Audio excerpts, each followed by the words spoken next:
नमस्कार दोस्तों, स्वागत है आपका अपने YouTube चैनल में। दोस्तों, आज के इस वीडियो में हम बात करेंगे टाटा ग्रुप के फाउंडर्स और ऑनर्स फैमिली की। दोस्तों, टाटा ग्रुप आज इंडिया ही नहीं पूरे वर्ल्ड में एक बहुत बड़ा नाम है। टाटा ग्रुप का साम्राज्य न केवल इंडिया में बल्कि 80 से ज्यादा देशों में फैला हुआ है। आज के समय टाटा ग्रुप डायरेक्टली और इनडायरेक्टली 50 से ज्यादा प्रोडक्ट और सर्विसेज में अपनी मौजूदगी बनाए हुए हैं। टाटा का नाम एथिक्स एंड ऑनेस्टी से जोड़ा जाता है। दोस्तों, जब भी ना टाटा का नाम हमारे सामने आता है तो हमें ऑनेस्टी की फीलिंग होती है। दोस्तों, टाटा का नाम चाहे नमक हो या एयरलाइन, हर क्षेत्र में छाया हुआ है। आज किसी भी घर में टाटा का कोई ना कोई प्रोडक्ट जरूर मिल जाता है। दोस्तों, टाटा ग्रुप की नींव ही एथिक्स और ऑनेस्टी के साथ रखी गई थी। टाटा ग्रुप का न केवल इंडिया में बल्कि यूरोप, अफ्रीका, अमेरिका और एशिया के दूसरे देशों में भी उनके प्लांट और सर्विसेज स्थापित की हुई है। दोस्तों, रतन टाटा का नाम आज बड़े ही आदर और सम्मान के साथ लिया जाता है और उनकी सादगी की खबरें हमेशा मीडिया में छाई रहती है। दोस्तों, लेकिन चाहे अनचाहे रतन टाटा का नाम मुकेश अंबानी के साथ कंपैरिजन में हमेशा किया जाता है। लेकिन दोस्तों, रिलायंस इंडस्ट्री के मुकेश अंबानी और टाटा ग्रुप के चेयरमैन रतन टाटा का कोई मुकाबला नहीं है। दोस्तों, दोनों की छवि और पर्सनैलिटी बिल्कुल अलग है। दोस्तों, टाटा फैमिली न केवल बिजनेस करने में बल्कि शुरुआत से ही समाज सुधार के कार्यों और सामाजिक सुधारों, एनजीओ आदियों के माध्यम से बहुत बड़ा चैरिटी का काम करते आए हैं। दोस्तों, आज के इस वीडियो में हम बात करेंगे टाटा ग्रुप की फैमिली की, उनके फाउंडर्स और टाटा ग्रुप की नई ऊंचाइयों पर ले जाने वाले विजनरी लीडर्स की।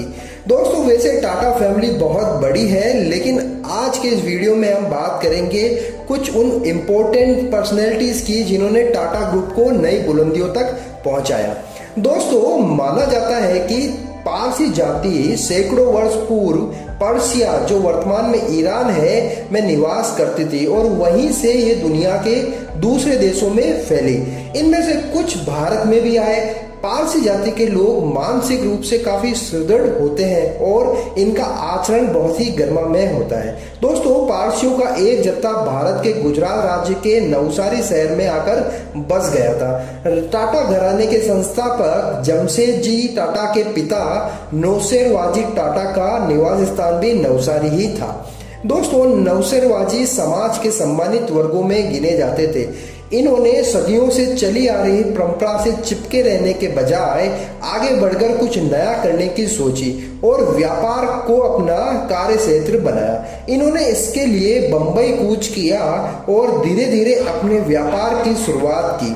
इसके लिए उन्होंने अपने इकलौते पुत्र जमशेद को भी मुंबई बुला लिया। इनका जीवन काल 1820 से 1904 तक रहा। दूसरा, दोस्तों, नौशेर जी के ब्रदर इन लॉ यानी साले जी थे दादा भाई, जिनका नाम था। दोस्तों, दादा भाई के पुत्र थे रतन दादा भाई टाटा, जिन्हें आरडी के नाम से भी जाना जाता है। इनका जन्म भी नवसारी में 1956 में हुआ था। अपनी शिक्षा कृषि विज्ञान में लेने के बाद इन्होंने टाटा कंपनी को ज्वाइन किया था और अपने प्रभाव और कौशल से कंपनी को प्रगति की ओर अग्रसर किया।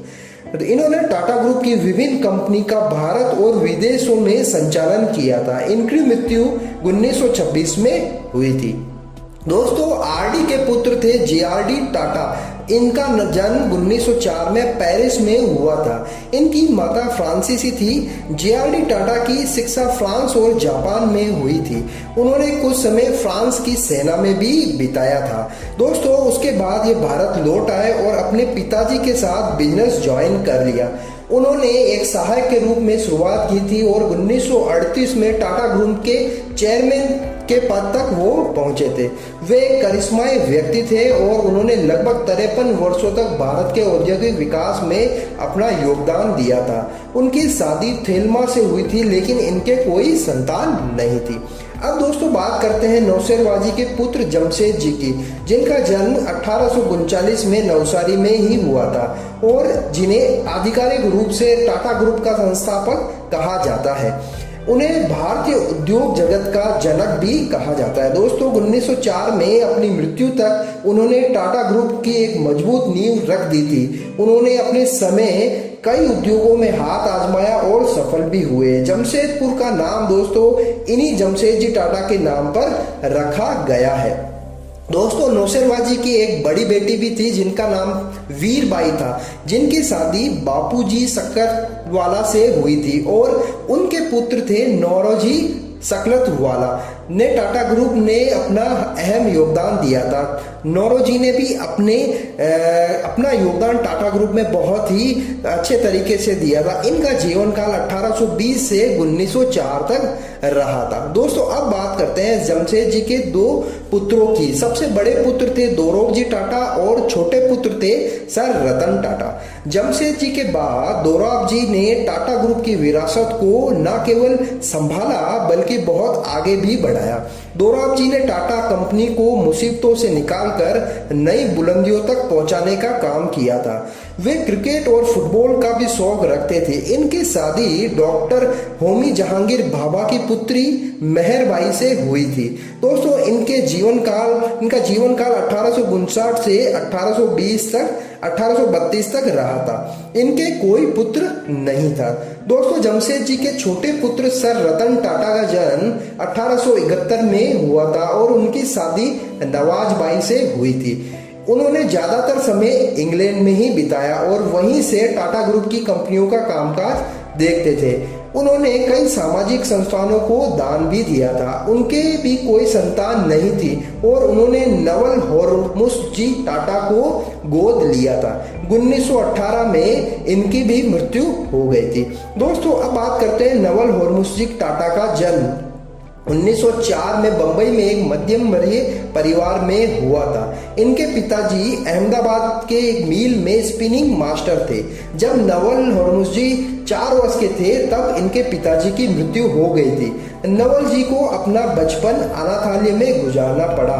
वहीं पर नवाजबाई ने उन्हें गोद ले लिया था। बड़े होने पर नवल जी अपनी योग्यता से टाटा ग्रुप की प्रगति में अहम योगदान दिया था। नवल होर्मुसजी टाटा ने अपनी मृत्यु 1989 से पहले 2 शादियां की थी। पहली सुन्नी जी से तथा दूसरी शादी एक विदेशी महिला सिमोन से, जिनसे उन्हें एक नोएल टाटा पुत्र हुआ था। दोस्तों अब बात करते हैं उनकी पहली शादी से हुए पुत्र रतन टाटा जी की। दोस्तों रतन टाटा होर्मुसजी टाटा और सुन्नी जी के बड़े पुत्र थे। इनका जन्म 1937 में बंबई में हुआ था। रतन टाटा ने आर्किटेक्चर एवं स्ट्रक्चरल इंजीनियरिंग में शिक्षा ली थी तथा हार्वर्ड बिजनेस स्कूल से मैनेजमेंट प्रोग्राम का कोर्स भी किया था। 1962 में भारत में आने के बाद उन्होंने टाटा ग्रुप में काम करना चालू किया। दोस्तों टाटा स्टील में अपने काम की शुरुआत इन्होंने नीली वर्दी पहनकर अन्य कर्मचारियों की तरह ही की थी। रतन टाटा ने अपनी प्रतिभा और दूरदर्शिता से टाटा ग्रुप को नई ऊंचाइयों पर पहुंचाया और पूरे विश्व में एक नई पहचान दिलाई। दोस्तों रतन टाटा ने ग्रुप को एक नई चमक प्रदान की थी। रतन टाटा ने ग्रुप के कामकाज में काफी बदलाव किए और जिसका फायदा टाटा ग्रुप को भी हुआ और टाटा देखते ही देखते बुलंदियों को छूने लगा। रतन टाटा ने कारोबार का विस्तार कई क्षेत्रों में किया। रतन टाटा को हर भारतीय बिजनेसमैन एक आइडियल के रूप में देखता है। दोस्तों इनका जीवन बहुत ही सादगी भरा है और बिजनेस लीडरशिप को पूरा विश्व आज भी मानता है। दोस्तों नवल होर्मुसजी टाटा और सुन्नी जी के दूसरे पुत्र जिमी टाटा है। तो दोस्तों यह थी टाटा ग्रुप की फाउंडर्स फैमिली की कहानी। आपको यह वीडियो कैसा लगा?